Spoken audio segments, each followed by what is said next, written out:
국민의힘 내부 상황으로 가보도록 하겠습니다. 이 비대위 전환을 사실상 결정했지만 비대위원장을 누가 맡을 것이냐를 놓고 또다시 내용이 이어지고 있습니다. 주호영 전 비대위원장은 새 비대위원장을 맡지 않겠다라고 오늘 선언을 했고요. 이준석 전 대표는 여전히 국민의힘 지도부를 향해서 날카로운 비판들을 쏟아내고 있습니다. 영상 보겠습니다.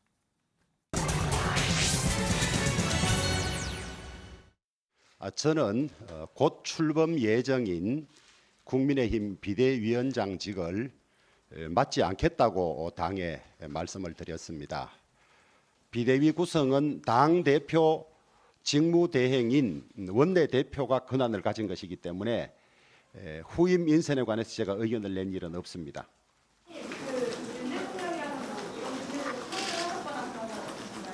상의한 적이 없습니다. 네, 주호영 비대위원장이 새 비대위원장을 맡지 않겠다라고 얘기를 좀 했어요. 이렇게 되면 이제 박주선 의원 얘기도 좀 나오고요, 김태우 의원 얘기도 좀 나오는데 주호영 비대위원장이 제일 적임자라고 하는데 본인이 고사하신 이유가 있을 것 같아요. 아무래도 한번 직무정지를 당했는데 또 맡을 경우에 이준석 전 대표가 또 걸 게 분명하고 그럼 또 직무정지 됐을 경우에 입는 정치적인 타격을 우려한 건가요? 저는 이런 타격도 예상을 했지만 어쨌든 지금 법원 결정이 그 비대위원장의 효력이 정지가 됐고 그래서 새 비대위가 출범을 하는데 같은 재판부가 지금 가처분과 관련한 재판들을 진행을 하고 있지 않습니까? 그래서 동일한 재판부가 이 사안을 들여다보고 있는데 어떤 동일한 반복 형태로 비대위원장을 하게 되면 이게 오히려 재판부의 법원에 있어서는 뭔가 국민의힘이 항거한다는 느낌을 좀 더 줄 수 있고 그거에 대한 정치적 부담을 주호영 비대위원장이 또 짊어지고 가기에는 좀 무리수였다. 그래서 저는 선당후사의 입장에서 적절한 시점에 적절한 판단으로 이 같은 결단을 한 것이 아닌가 그렇게 추측을 합니다. 비대위원장을 정하지 못했더니 이준석 전 대표는 이제 대상을 이제 불명으로 놓고선 또 가처분 신청을 내겠다고 합니다. 이준석 전 대표 얘기 들어보겠습니다.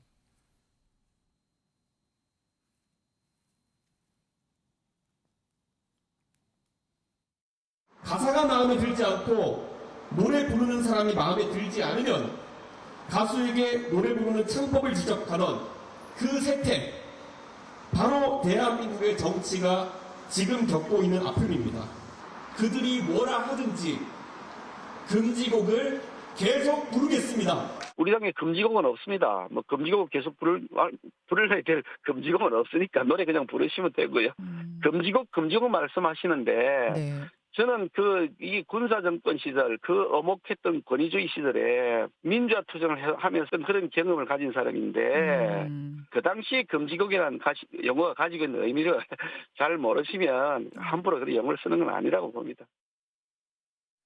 이준석 전 대표가 말하는 금지곡은 뭘 말하는 건가요? 윤석열 대통령을 향해 비판을 할 수 없는 걸 아마 비유한 것 같은데 김기현 의원은 지금 이 시대에 국민의힘 내부에는 금지곡이라는 것, 그러니까 뭘 비판을 금지하는 그런 건 없다는 뜻인 거죠? 제 해석이 맞는 건가요?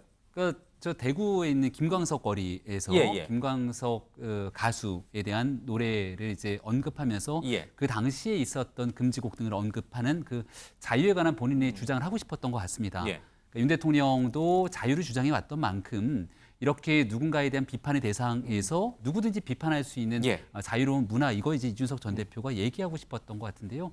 국민의힘 차원에서는 누가 누구를 비판하고 또 문제 제기하는 데 있어서 입을 틀어막거나 하는 그런 문화는 전혀 없다고 저는 생각을 합니다. 얼마든지 자유롭게 충분하게 누군가에 대해서 잘못된 일을 지적할 수도 있고 또 문제를 제기할 수도 있지 않습니까? 다만 여기에 대한 자유에는 반드시 책임이 뒤따르게 되는 일이겠죠. 문제를 제기하고 있는 사람들이 특정 사람에 대한 내용들을 과도하게 지적하기 시작하면서 그게 당내 전체의 혼란으로 귀결되기 시작한다면 그 문제를 제기하는 사람에 대해서도 또 다른 누군가가 당신 지금 잘못하고 있는 것 아니냐라고 얘기할 수 있는 자유가 있는 것 아닙니까? 근데 이준석 전 대표는 윤석열 대통령과 뭔가 프레임을 구축하는 듯이 대결 구도를 맞세우면서 본인이 뭔가 피해를 당하고 있고 본인만이 지금 이제 살아있는 권력에 대해서 바른 소리를 할 수 있는 정치인인 것처럼 이런 규정을 짓고자 하는 것 같은데 지금 있게 되는 이준석 전 대표에게 놓여진 현재 상황은 경찰의 수사가 진행되고 있는 현 상황 속에서 그런 내용들은 쏙 뺀 채 예. 지금 있게 되는 이준석 전 대표가 징계받았던 상황과 그 위에 메시지에만 집중하는 것 같은데요. 어떤 방식이든지 간에 보는 시선들에 따라 다 달리 느껴질 수 있기 때문에 저렇게 주장하고 얘기하고 있는 현재의 과정들이 국민의힘의 전 지도부 대표를 지냈던 인사로서 적절했던 발언인가에 대해서는 한 번쯤 고민해 볼 필요가 있다고 생각합니다. 본인은 권위주의적 체제에 의해서 탄압받는 과거 그런 시대에 그런 희생당하는 억압받는 사람인 것처럼 표정하지만 전혀 그런 게 아니다라는 말씀이시군요. 이준석 전 대표가 오늘 그런 얘기를 좀 했어요. 자기는 이재명 대표와 다르다. 16일 날 경찰 지금 소환 앞두고 있죠. 예, 성비 관련해서. 저는 떳떳하게 경찰에 나가겠다라고 했어요. 그래서 이재명 대표를 끌어들였어요. 예. 다르다. 예, 그것은 그 선택권입니다.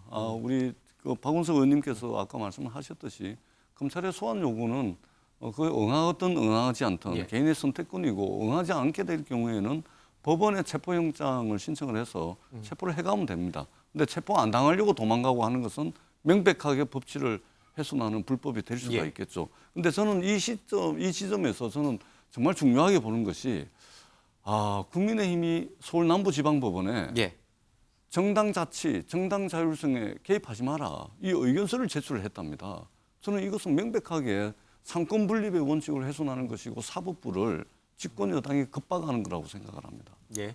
사법부가 있잖아요. 정당 자치, 정당 자율성을 최대한 보장하는데 국민의힘 이 비대위 사태, 이준석 사태에 대해서 법원이 개입하지 않으면 심각한 헌법 파괴 행위에 이를 수가 있고 심각한 정당 민주주의 질서를 완전히 되돌이키는 민주주의에 반하는 그런 결과를 낳을 수 있기 때문에 정당 자치 자율성을 존중함에도 불구하고 법원이 개입하지 않을 수 없는 상황을 국민의힘이 만들어 놓고 개입하지 말아라고 이야기를 한다면 이것은 상권 분립, 이것이야말로 헌법 파괴 행위다. 이렇게 꼭 말씀을 드리고 싶습니다.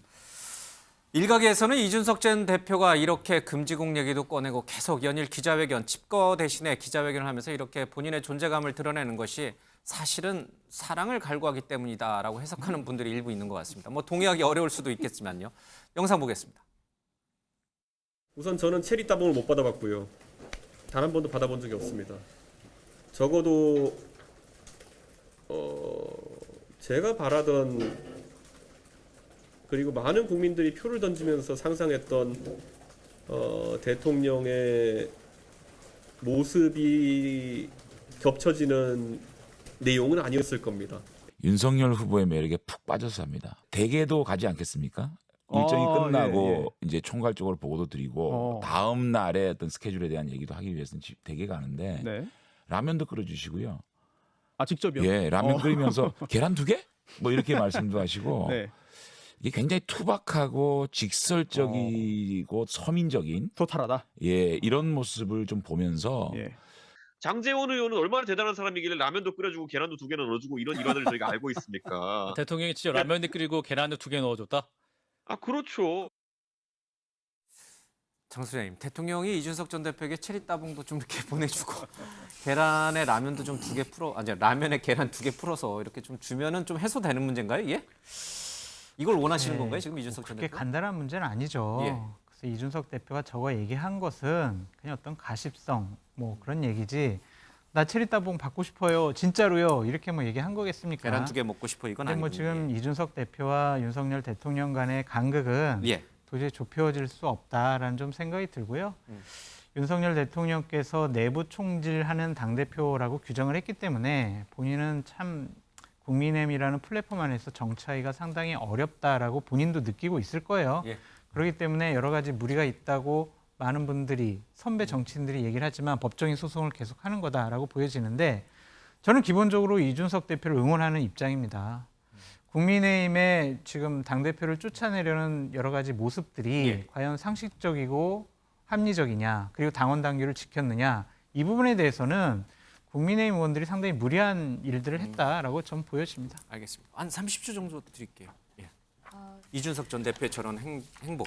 저는 모르겠어요. 요새 한 라디오에서도 발언을 하고 이러면서 굉장히 좀 투머치 토커를 좀 하고 있고 그것이 어떤 윤석열 대통령에 대한 서운함, 분노 이런 감정들을 좀 계속 쏟아내고 있는 것 같아요. 문제는 대통령에 대한 서운함, 분노도 그건 개인의 감정이라 하더라도 지금 이제 정당의 여러 행위들을 이제 사법부의 영역까지 끌고 간 부분에 예. 대해서는 그 책임에선 또 자유로울 수가 없다라고 봅니다. 예.